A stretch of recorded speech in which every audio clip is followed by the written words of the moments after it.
go. All right. Well, I'm Emily Hatfield, and this is my presentation about underwater mobile robots. I spent the semester reading about them, and I'll try to keep this short and snappy.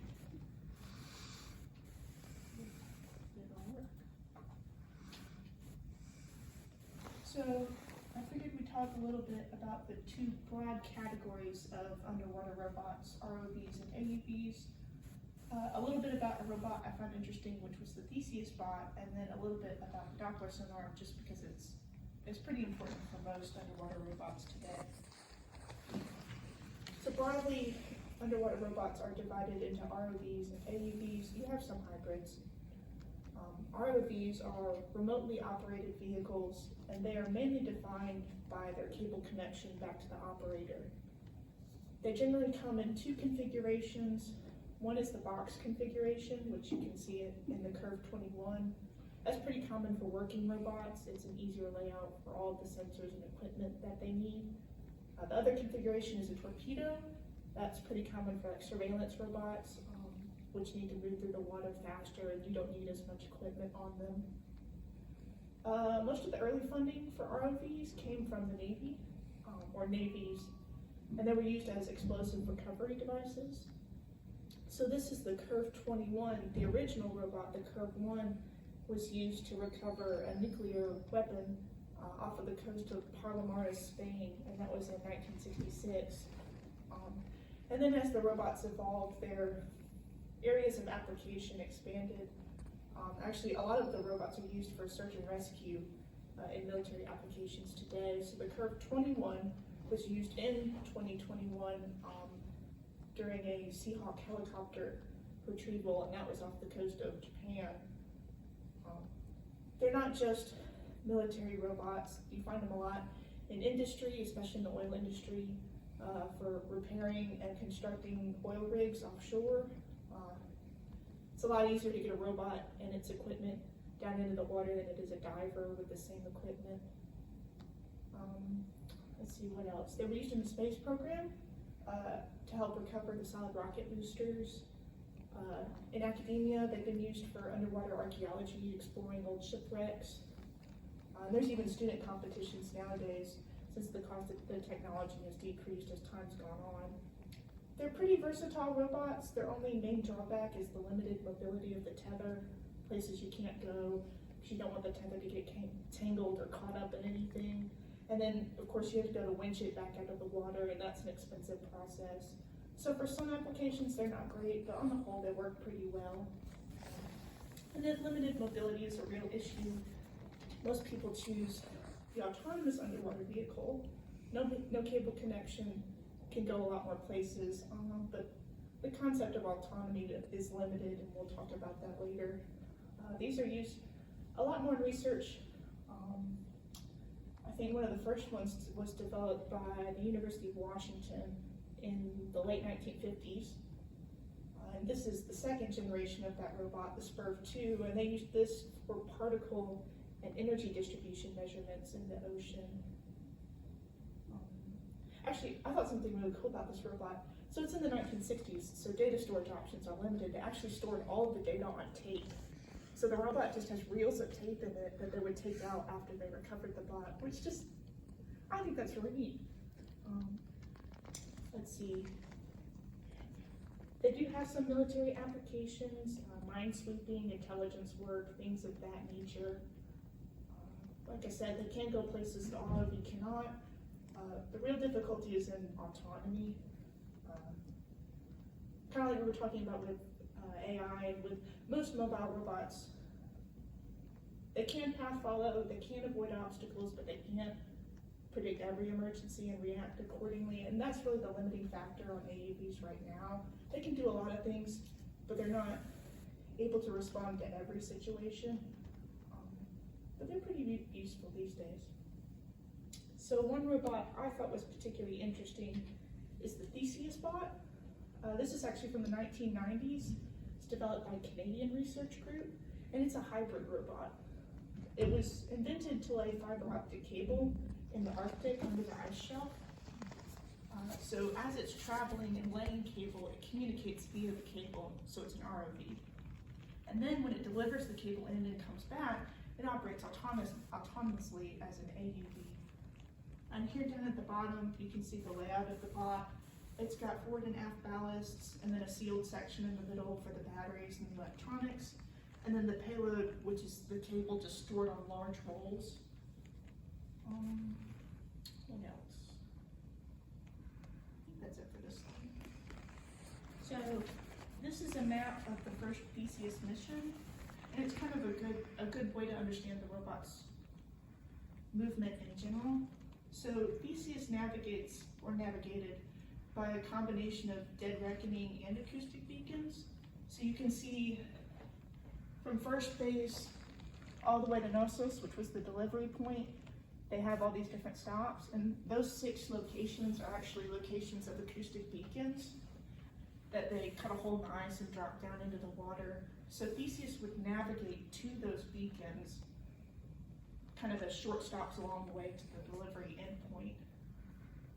It successfully delivered the cable in, and then had to return to the launch site, because again, it's traveling beneath an ice cover, so the equipment to cut a hole in the ice to lower the robot to launch it is pretty complicated, so it has to come back to where you launched it from. It did that successfully. They had a couple of communication snafus during the mission. On the way out, they discovered one of their beacons was busted, and then on the way back, I forget which one it was. It might have been second base. It didn't communicate correctly with the beacon, so they had to park it under the ice cover, come out, communicate with it acoustically, but it turned out everything was okay. So it turned out as a successful mission, and then they kind of broadened the purpose of the robot to say that you could use it for surveillance and anything else that you happen to want to. But I just thought it was neat. I thought that the challenge of communicating with the robot and navigating beneath the ice adds an extra layer of complexity to an already complex problem. You might have mentioned this, but what's the general vicinity of the map? Is it around the north? The coast of Canada. Okay, yeah, you did say that. I'm sorry. Yeah. And then, lastly, I figured we'd talk a little bit about the Doppler sonar. You all know what the Doppler shift and its effects and velocity measurements are, so I'll keep it brief. But it's really a very integral part of underwater robot navigation. So for underwater bots, there's 2 common configurations. The Janus array, which is down on the bottom, so named because it's named after the Roman god of duality. So in myth, Janus is a god with 2 faces that face in opposite directions. So it's called the Janus array because it's 2 pairs of 2 opposite facing transducers. And it works really well. You get 4 signals. The robot can calculate its velocity in 3D. The real problem with this in underwater robots is if you want a better range, you use a lower frequency, which means a larger transducer, and so the array gets bigger and it gets heavier, which for some robots is okay. If you're in the oil industry, it's a really big robot, it doesn't matter all that much, but if it's a small bot, that's really important. So smaller robots tend to use the phased array, which is up at the top, 1 transducer composed of multiple elements. You drive it with those inputs, so you use constructive-destructive interference to get your 4 signals. Operates the same way, but it's smaller and it's more power effective. So as AUV and ROV technology evolves and people try to do more complex tasks with them, people are adapting the Doppler effect for more than just robot measurement of velocity with respect to the seafloor. The acoustic Doppler current profiler is a pretty old concept actually, but instead of measuring the Doppler shift from the signal bouncing against the seafloor, you bounce it off of particles in the water, like plankton, so then you can measure the currents with respect to the robot. And people use that purely for current measurement and research in that area, but they also have proposed using it as a method of localization when you're descending to the seafloor and ascending back. The idea being that if you know your robot's initial velocity and heading, and you have some idea of how the currents behave on the way down, you have a pretty good idea of where your robot is until it reaches, or it's in range of the seafloor. People are using Doppler shifts for iceberg mapping, and on the left is kind of a concept model of the authors in the paper, their proposed design. So to map the submerged surface of an iceberg, people usually send an AUV around and it takes measurements. The problem being the iceberg shifts in the water as this is happening because it's a pretty long process. And so that distorts the map if the AUV can't account for that measurement. So people, or the authors of the paper I read, proposed sending a signal and measuring the Doppler shift between the robot and the iceberg. So essentially over the whole process, you have the robots changing velocity with respect to the iceberg. And from that data, they can back out the iceberg motion, and it makes the map a lot more cohesive. You get better data. And then I read another paper where people were using the Doppler effect for localizing a whole network. The idea being that you have an area of the ocean in which you have a bunch of devices, maybe you're doing current research or particle distribution research, whatever you want, and you want to know where all of those devices are. They proposed using one AUV and sending it on a path around the area where it communicates with every device, and it also measures via the Doppler shift the distance to every device. So then if the AUV knows where it is, it knows where all the devices are with respect to it, you can compute the global location of every device. And it makes things a lot simpler. So people are just kind of expanding and altering the ways the Doppler sonar is applied as AUVs and ROVs do more complicated things. And those are my sources. Any questions?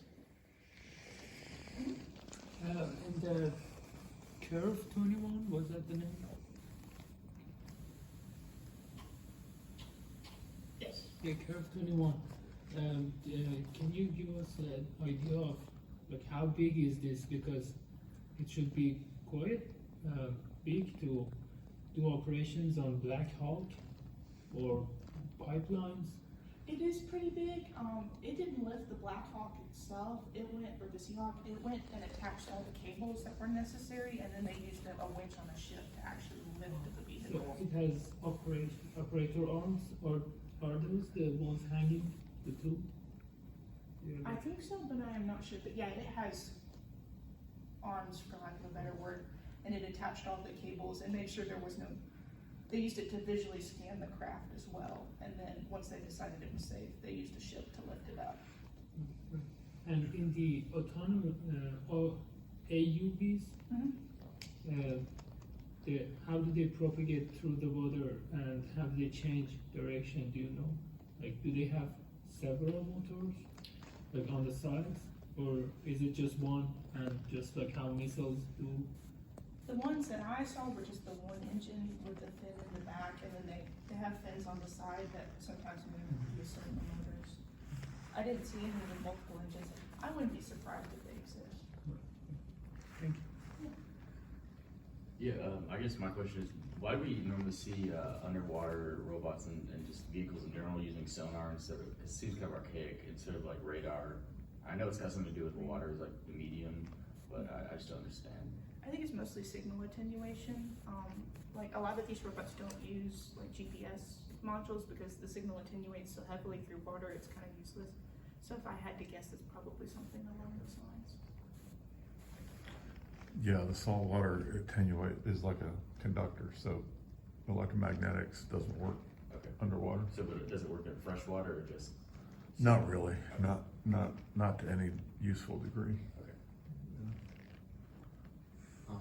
Good presentation, but what I was going to say is I have less of a question and more something you might find interesting is before,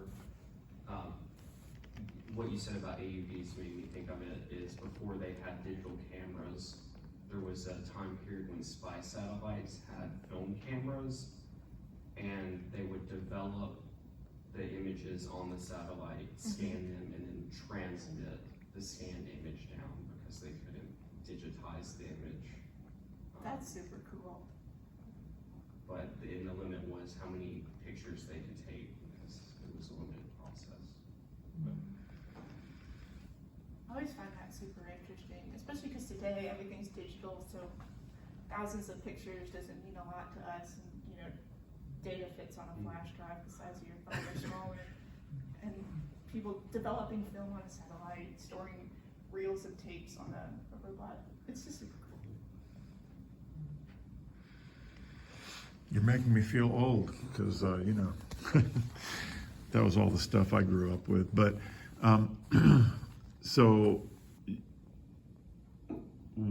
probably underwater is the hardest, if I've learned anything, it's the hardest environment to navigate, because you need to navigate in 3 dimensions, and you don't have any good reference points, and you can't use GPS, and you can't use radar, so you know, you're kind of stuck with acoustics, and so your bandwidths are small.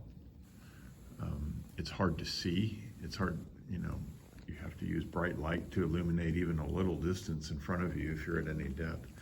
So it's just everything that we've developed to make ground-based and airborne robots work just doesn't work underwater. And then if you get into what they call the littoral zone, LITTORAL, I think, which is near the shore, and you have not just currents, not just steady currents, but you got wave action, and you've got turbidity from the sand being stirred up, and you know what it's like at the beach. You've got algae and fish swimming around. It's just a terrible environment for autonomy. So it's amazing that they can do anything at all, really. But it's certainly an interesting challenge. So I'm glad you tackled it. Anything else? Any other questions? Okay.